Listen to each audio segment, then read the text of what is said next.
Welcome to this week's episode of Curated with Cassie, coming to you from my back garden again, because just like all of you, I'm working from home. I'm trying my best to set up an office right here in the grass. I actually think maybe I'll do an episode on cutting the grass because look at this. Anyway, coming up on this week's episode, some very exciting stuff from Sustainable Fashion Dublin, and we talk vegan beauty products with Thalia Heffernan. Enjoy. Whether you know everything about sustainable fashion or you don't know anything at all, I'm here to find out everything you need to know about top tips or how you can cover up a hole in your jumper with some sewing. Apparently it's very easy. And I'm here to learn it from the two girls who are spearheading sustainable fashion right here in Dublin. So let's go meet them.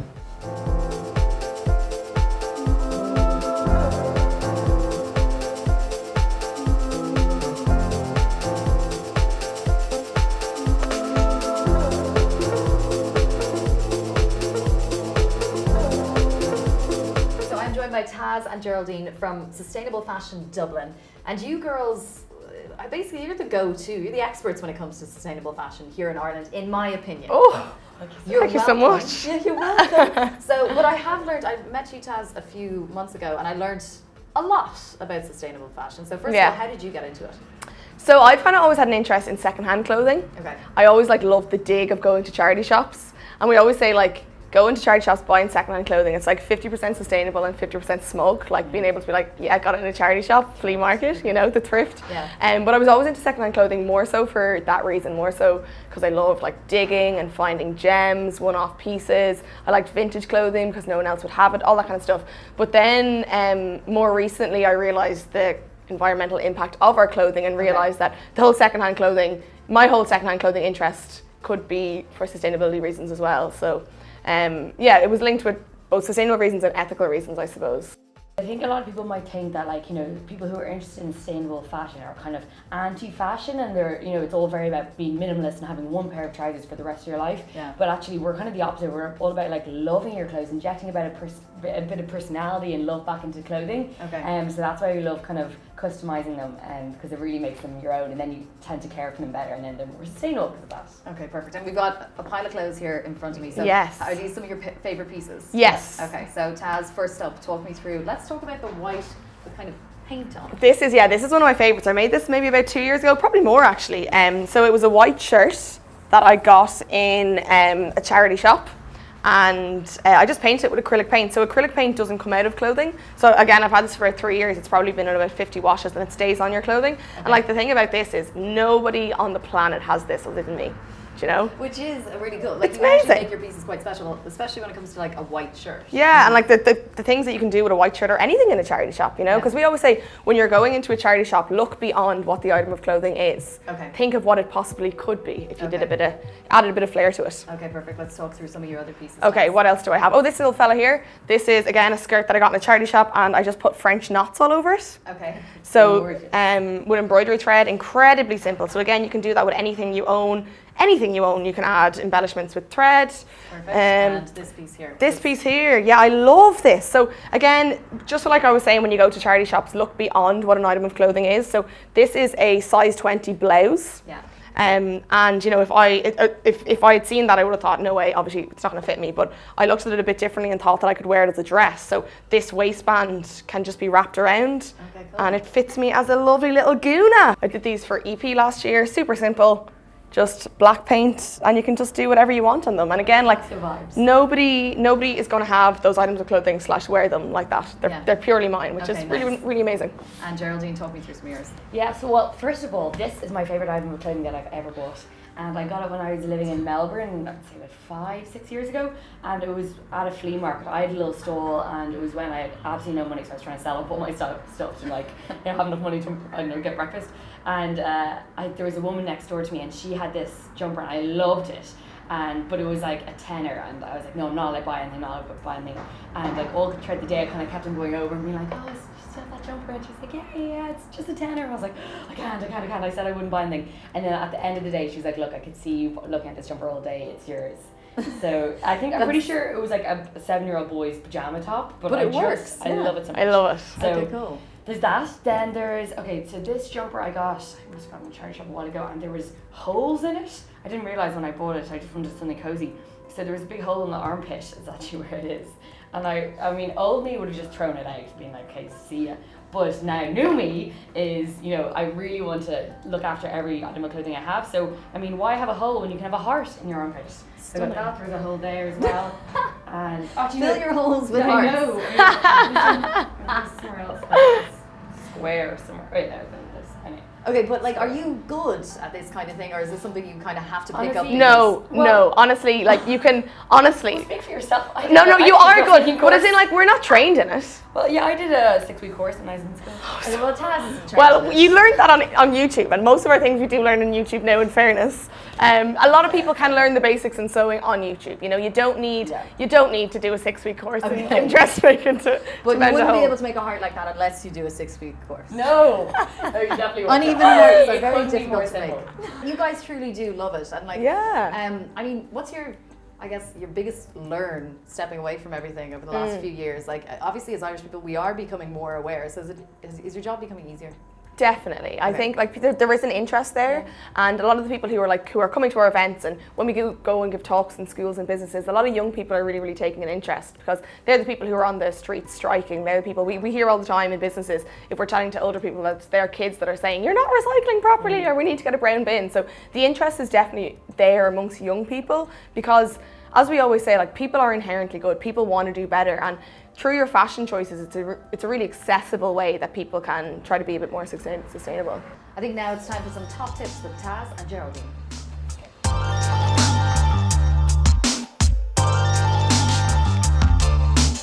So step one, if you want to make your wardrobe more sustainable, is trying to realise what you have in your wardrobe. So one Saturday, get up nice and early, put the kettle on, maybe pour yourself a sneaky glass of wine, and pull everything out of your wardrobe. All those boxes under your bed that you forget what's inside, pull all of that stuff out, pile it up in your bed, open the drawers, pile it up in your bed, and just file all that clothing back into your wardrobe. By doing that, you'll realise the amount of clothing that you have, 60% of which you're not even wearing. So that's definitely a really good place to start. Yeah, number 2, I would say learn the basics in sewing. Learn how to actually mend your clothes, because just by extending the lifespan of an item of clothing, you can really decrease its carbon footprint. I think one stat is that by wearing an item of clothing for an extra 9 months, you decrease its carbon footprint by 20 to 30%. So it's huge. So just learning how to mend, to sew back on a button or mend up a tear, that's really impactful. And then finally, step 3 would be to try to engage in the circular economy of clothing. So buying secondhand, swapping amongst friends, upcycling what you have, at all costs trying not to buy new. So I think a lot of people think that when it comes to sustainable fashion, I mean, to have a sustainable wardrobe, it means, buying a €400 organic cotton shirt, but really that's not the case at all. In most cases, shopping sustainably is actually the cheaper option. Not only is it the most sustainable option, but it's cheaper as well. So it's buying secondhand, which is usually a fraction of the price, or swapping with your friends, which is completely free. Mending clothes, completely free. So it is a lot cheaper, I think, on a whole. If you try to cut out fast fashion, you will absolutely realise that you're saving money, because even by going into a fast fashion outlet once a month and parting with 20 quid a month, which is putting it lightly for a lot of people how much they support fast fashion, you could be saving upwards of 200 euros a year. So you can really save money and get quality clothing that's just as good, just as quirky, just as colourful, just as stylish, and it doesn't have that guilt associated with it. And lastly, a shameless plug that we are at Sustainable Fashion Dublin on Instagram and Facebook, and we're hosting events all the time, every single month. I think we've got about 4 to 5 events every month. So check us out, come along, we'd love to have you there.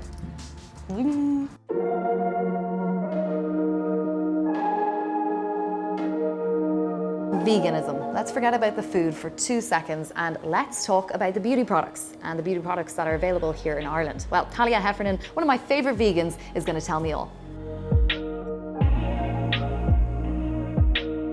So Thalia, I got in touch with you because I know you're kind of the queen of vegan. Oh, thank you. I'll take that title. Holly White kind of stand out in my head when it comes to veganism, but I know you post an insane amount about it. Yeah, well, I try to. I try to pretend that I'm like really good at it, but also I'm just useless. I go about my day to day being, I wouldn't really call myself vegan, I call myself more plant-based, because I think the term vegan holds a lot of weight. Yeah. It's a bit like the term influencer, it's just kind of like a weighty one. And I don't think that everything I do in my life necessarily fits within that bracket. plant-based though, my diet is plant-based and my skincare would be cruelty-free and to the best of my ability vegan. So yeah, it's a funny one, but I do try my very, very, very best. Okay, so more plant-based. But the one thing I wanted to touch on was like, I guess, beauty products, because you know, we're all using loads of different products. We don't really know what's in most of them. Yeah. But there have been some brands that, you know, take the extra step, like the Body Shop, which is one you're going to talk about, to make sure that people know that they are cruelty-free. They are they vegan? Would they be classified as that? Is that kind of the way? So that's kind of it's kind of like a grey area between the black and white. So the black and white, I would say like, the white would be everything that's cruelty-free, organic, sustainable, all these kind of grabbing titles that you see these days, which are amazing, obviously. And then you've got the other area, which is under big umbrellas. So like the Lancomes, the YSLs, or, you know, these big umbrellas that kind of have a lot of brands underneath them. Okay. And they would sell in mainland China. Anything that sells within mainland China would have to be tested on animals. Okay. So that's kind of where you have to be looking, is if you have a brand that you like, you check where it sells. If it sells within China, more than likely it won't be cruelty free. Even if it's only within Europe that you're buying it, the umbrella of the brand will still be testing on animals. So it's quite difficult if you look into it too much, but there are so many amazing brands that are actually really easy to access. I think people assume cruelty-free vegan things are kind of either more expensive or more difficult to get, or you have to get them from like places like Australia that are kind of, it's like their ethos, but it's not necessarily the case. So I do go down the cruelty-free line with every product I use. And then if it's vegan, it's a plus, because veganism, like I said, it's this kind of, there's so much weight to it. A lot of animal derivatives will be in products. So certain nail varnishes will have colorings from animal, you know, derived from animals. So it's quite a hard one. I try to obviously keep everything within the vegan bracket, but like I said earlier, I would call myself more plant-based because I'm not perfect and I don't want people to assume that I am. Okay, so you are afraid of that term too, because I'm, you know, I would be a little bit afraid of when I hear the word vegan. You don't call yourself vegan, so it's... No, I mean, I do when it's people say it in jest, because it's easier. Like if say I'm in a restaurant and they're asking if I have any dietary requirements, I'm not going to turn and be like, well, I'm like 99.9% vegan. I call myself more plant-based, because then people are like, oh, you're the worst. Yeah. Literally, you're the worst. I'm like, so can I ask what's in your garlic aioli, please? Because I'm actually 99.9% vegan. Yeah, I totally get it. And like, steer clear of that word. Yeah, exactly. So I kind of, the way I try to approach the plant-based diet or lifestyle is just making it as easy as possible. Like these here are from pennies. They're €1, and it's 2 facial sponges that are reusable. So you can use that in your skin to take your makeup off with a cleanser, and it means then that you just throw them in the washing machine or just clean them off, which means you're not obviously throwing them out every time. Okay, perfect. So I love that stuff. This is Moxie Loves. So this is Pamela Lard's business, who was on The Apprentice UK. She's Irish, so we obviously love supporting Irish brands to the best of our ability. These are amazing because they're makeup removal pads. Let me show you this now. So they come in this kind of pack and you can pull them off. And you just add water and you take your makeup off like a wipe. But they're 100% biodegradable, sustainable, paraben free, all the good stuff. So so this is something you probably have with you every day. These are always in my bag. Should there be a moment where I need to take my makeup off in that exact moment. This stuff I've been using since I was 15. This is Liz Earle. This is actually like a limited edition one, but it's amazing. It's called Cleanse and Polish.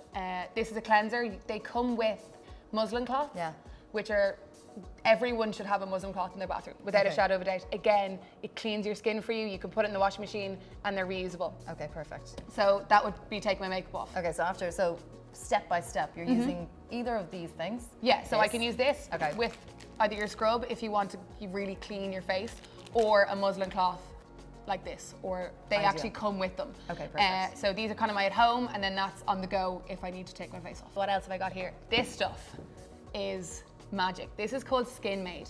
How do I even explain this? This is the first ever AI technology skincare. So it uses artificial intelligence.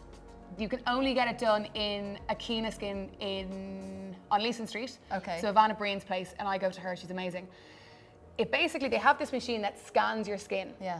And it takes from your forehead, your cheek, and your chin, and it has moisture and your lipid levels. And it calculates then what you need, what your skin needs to be at its best. So it calculates that, goes through into a machine, goes sent to Germany. Germany, they then make these products based on what your own specific skin needs are. They get it brought back again, and basically it even has a sell-by date. So I've been using this for about a month, and it's almost all gone. it has a sell by date because there's active ingredients within it that don't last for very long. Okay. So this stuff is absolutely magic. Like my name is on that. And is this, But sorry, it's is this a worn off. moisturiser? This is a moisturiser. So you Okay. use this twice a day, in the morning and at night. Nami Natural, these guys are Irish, and I've only been using them a few weeks actually, but I find their stuff is amazing. So like, give me your hand there. Oh, just got the table instead. Feel how soft that is. So nice. So this is smells delicious. organic, vegan and sustainable. It's Yeah. frankincense and geranium oil. So this is for your face. So you put it on before going to bed or something? Yeah, Like and I just find that it is so calming. You put it on your face, you go to bed and you're like, I am actually the epitome of health. I am like, live, laugh, love. It's Yeah. amazing, I love it. But they also do these little gorgeous pots, which I find so cute. And they do melt to nourish or body butters. That's the other one. And that's the one that's an everyday hero. I've been using this, I burnt myself recently because I'm the clumsiest person on God's given earth. And I've been putting these body butters and the oils on this burn, and I swear to God, the healing has gone up tenfold. Okay, I don't know this- why it is, but they're just like magical. There's magical properties within these. I'm telling you now, they're amazing. If you were starting off now, what would be your tips to anyone, like if they wanted to try being vegan or, you know? I think like flexitarianism Okay. is probably the best starting point. It's slowly cutting out certain food groups. Okay. Like Goodfellas do a vegan pizza now. Chicago Town do a vegan stuffed pizza. Okay. So like slow and small changes, like sub in one of those pizzas instead of your normal pizza. Okay. And then still get chips because chips most of the time are vegan. So finding things that kind of run through like your diet. So like certain salt and vinegar crisps that you would eat all the time are vegan. Certain garlic mayos in your case are vegan. Okay, yeah. So it's like buying things that you know you love. Okay. Just looking at the back of them and going, oh, is there a milk product? Maybe not. Get that instead. And then slowly but surely you'll start to realize that it's easier than you think. I do find the substituting thing really easy, like corn. They've got amazing chicken nuggets that I constantly have in my freezer, because if I'm just like having one of those days where I've had a long day's work and I'm like, all I want is a chicken nugget, Yeah. I'll just go to the freezer and I'll put them on, and then I feel like I'm getting a chicken nugget even though there's no chicken in it. So it's not about being this like uber healthy, you know, I only drink green juices and drink sparkling water all day. Yeah. It's about having options that when you do feel a little bit crap, you can eat food that makes you feel like you're not missing out, or you're not, you know, having to live this kind of restrictive lifestyle. I find that kind of the easiest way to Okay. explain it to people is just like, don't look at it as restricting yourself. Try your best to find things that you love that don't contain animal derivatives or animal parts. Perfect. I love the way you went totally into food there, where it was like, any tips? Well, you look in the freezer section for this food Yeah, and this I'm type like, of if food. you Okay. love ice cream, Ben & Jerry's is very delicious plant-based ice cream. I always go to food, it's just my normal thing. Perfect. I'm going to try my best now, Thalia, but in the meantime, just go follow Thalia because she knows most about it. Well, I do, I pretend to know, but I think I'm all right. I do okay. Thanks, Cassie. I'm going to try out some of these products now. See if I Throw can that look all like over you. your face. Will this make me look like you now? Working from home can be so tough. Sitting out in the garden. How about filling those holes with hearts? It's a nice thought, isn't it? I don't know if I'd be as good at doing all the sewing, but I might give it a go in a few weeks. Depends how long I'm stuck in my house, because I've loads of jumpers with holes in them. Anyway, coming up next week, I'm going to be doing some things from home because that's where I am the majority of the time, and I'm pretty sure all of you are too. So I'm going to try out some DIY face masks and see if they really work. One of them basically involves smushing a banana on my face. So see you next week for that. Goodbye.